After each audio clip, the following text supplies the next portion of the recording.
whenever anybody asks me if I recommend psychedelics, I always say no. I never recommend psychedelics to anybody because it's such a profound experience. It's so life shattering and paradigm shifting and can be so destabilizing that it almost feels irresponsible for me to just peddle the psychedelic experience. So, what I'd say to people is, I would be happy uh, to tell you about my experiences and to talk to you and answer any questions you may have. But the most important thing is research. Do your research, get involved, because at absolute least, if you extensively research psychedelics, you will be introduced to ideas that are going to shift the way you think about reality. They're going to shift the way you think about the systems that we're currently growing up in, and that continue to evolve and capture us.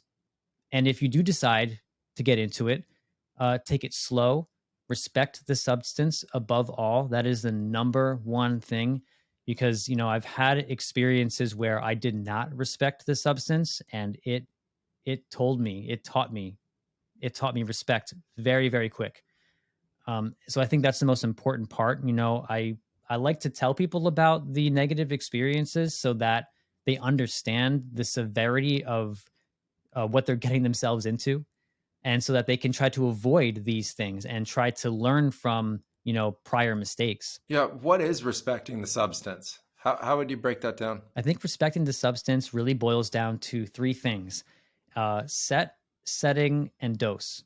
I think it's very, very important.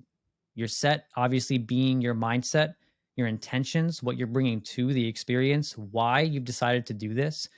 It's not always going to give you what you want. A lot of people say it gives you what you need, and that's exactly the way it should be. That doesn't mean you shouldn't go into it with an intention or go into it with some sort of a reasoning behind what you're doing. I think an intention is very important because it helps to foundationally ground you in the experience, and it helps you to navigate an otherwise unnavigatable, if that's a word, landscape. Setting being the people around you, the environment, the atmosphere. Personally, what I like to do is turn down the lights. Phones are gone.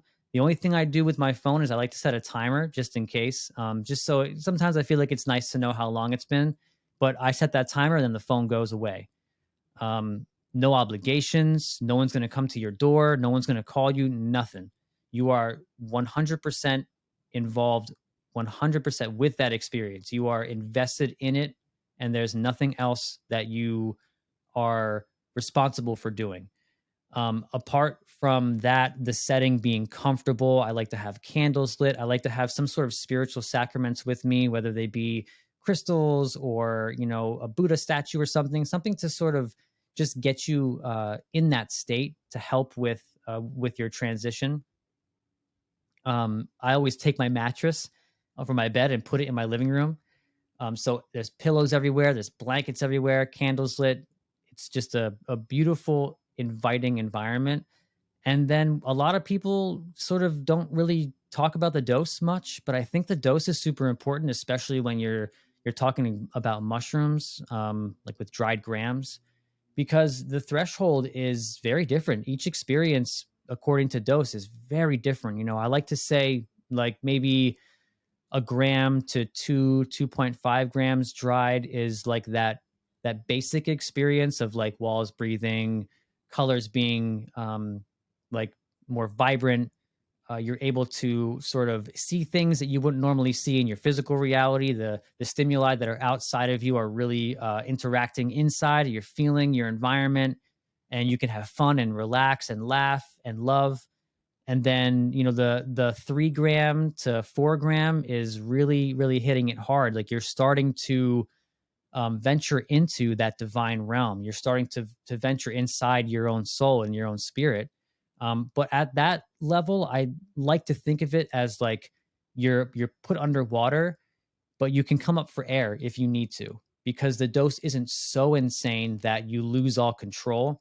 You do have a bit of control of where you are. You can ground yourself and come up above water. And then when you do like 5 grams plus, that is, you're put underwater, the surface is sealed. You're not getting out. You're in the experience. It's going to take you where it wants to take you. And that to me, that's where the real stuff is. I mean, it might sound a little elitist or something, because some people say like, oh, if you're not taking 10 grams, you're not doing it right. I don't believe that. I think that 5 grams plus, that heroic dose, it's a very important threshold to understand, but everyone's different. People have different affinities to different substances. Their tolerance might not be the same as everybody else. It has to do with weight as well. So there's a lot of factors, but I think really honing in that dose is super important too.